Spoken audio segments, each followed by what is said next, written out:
Yeah!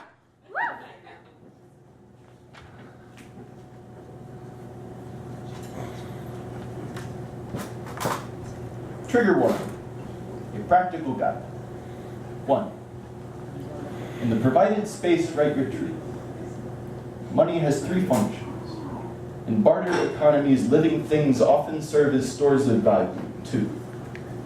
Erase your answer from part 1. Write the thing you actually wanted to say.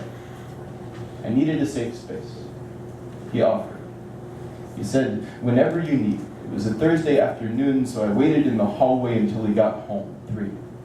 Erase your answer from set 2. Write the thing you didn't want to say. I had already defined safe space, not home. Definitions are important. They let you control reality. 4. Between the letters of your answer from step 3, write the detail your coping mechanism strangled before it began to breathe, and the detail still blast-proofing his blank-walled sanctuary. My shirt scabbed until he pulled it off me. I was drunk by the 3rd beer, but kept cracking pull tabs to be a better store of value. I kissed him first. My collarbone shook rust-limbed mirrored doors. 5. Study the way in which your truths are woven. Shadow the provided space with your shaking. As he put his clothes on, he said he wasn't gay. His voice shook. I fell asleep, leaving fingerprints on him. 6. Don't be afraid. It's all of this so very unnatural. Breathe. Let it catch in your throat. Breathe. I spiraled in the space between his back and the wall. Something in my throat.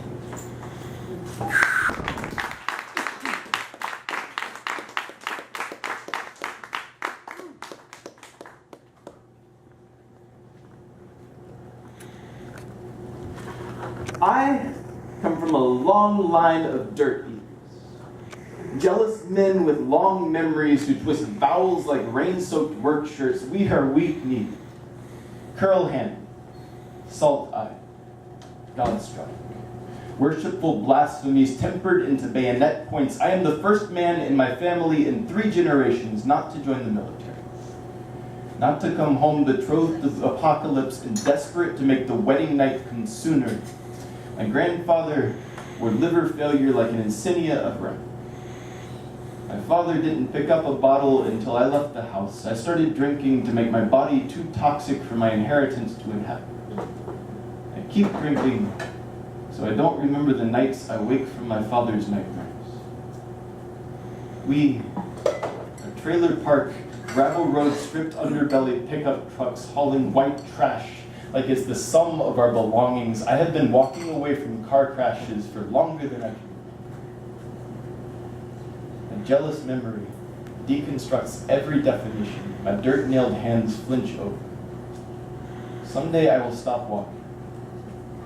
A tree will curl from my body, hollowed by insects in the endless grain of memory. Strangers will count my rings and remark on the dirt I have eaten. Here is my blaster. A boy with a knife, carving initials, and the clouds curling into the country. The lines are so straight, you can almost forgive their purpose, and the way the water spins when it meets the ground. Woo!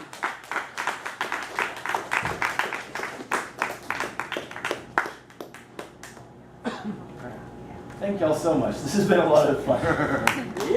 Yeah! Woo! I'll do one more and then sort of call it because my emotions are a lot right now. And I hope I haven't overwhelmed you too much. I hope I've overwhelmed you a little bit. You've been wonderful.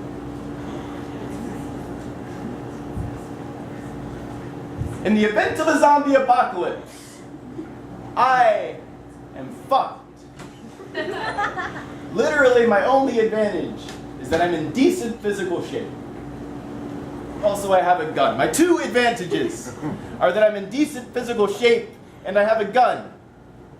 And I've gotten high as fuck and watched a shit ton of George Romero movies.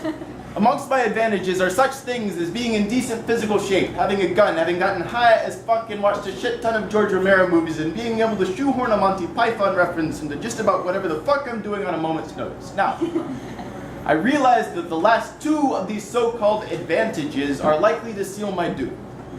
Because if there's one thing I've learned from my extensive collection of horror movies, is that motherfucker, you never go into the basement alone. But if there's a second thing I've learned, is that the cute, funny stoner guy has to get killed in order for the hero to realize his destiny over my undead body.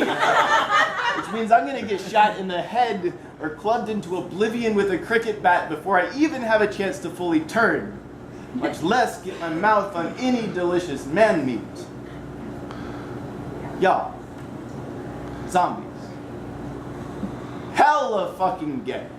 And I mean this in like the best way possible. We are both the waking nightmare and the awkward, shambling, wet dream of Red State America. We will turn you into us. We will touch you. And you will begin to feel things and desire things you have never felt or desired before.